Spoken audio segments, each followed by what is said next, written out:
फल रसदार बाटे महंगा बाजार बा साइड होने हट देखो गहकी खाड़ बा। तो हम कहाँ रे हटिए ना। फल रसदार बाटे महंगा बाजार बा साइड होने हट देखो गहकी खाड़ बा। बोहनी के बेरा ना किच कच कर पहले से गरम माथा लगता। जवान चीखे के तू देले रहुली ची कोई नी कुची कुची ए बुची दोनों खट्टा लगता।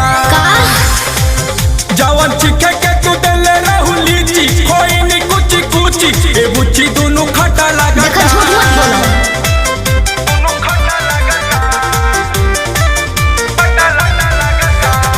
Music by Arya Sharma.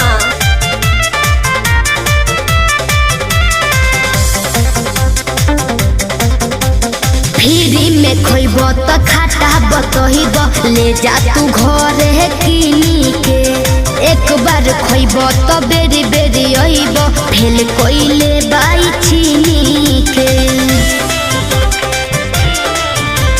Free में खोइब तो खाता बतही द ले जा तू घरे किनी के।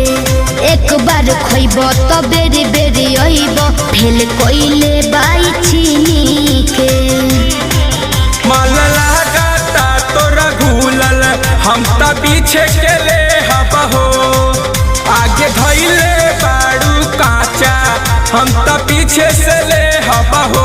एहू भाव में तोहरा का घाटा लागता। एहू भाव में तोहरा का घाटा लागता।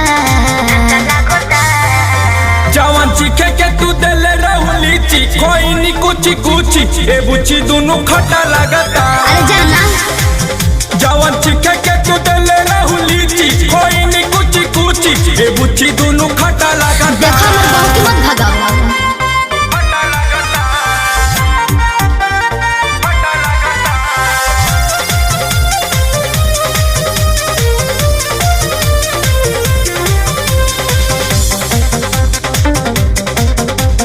अखिलेश मोड़ई ले जा तू घर ही काहे डेरा लह तू खाता से। आगे से दूगो दबाइल बालीची बनले रही हम दुपाटा से। बुझाइया अखिलेश मोड़ई ले जाना घर ही काहे डेरा लह तू खाता से। आगे के दूगो दबाइल बालीची बनले रही हम दुपाटा से।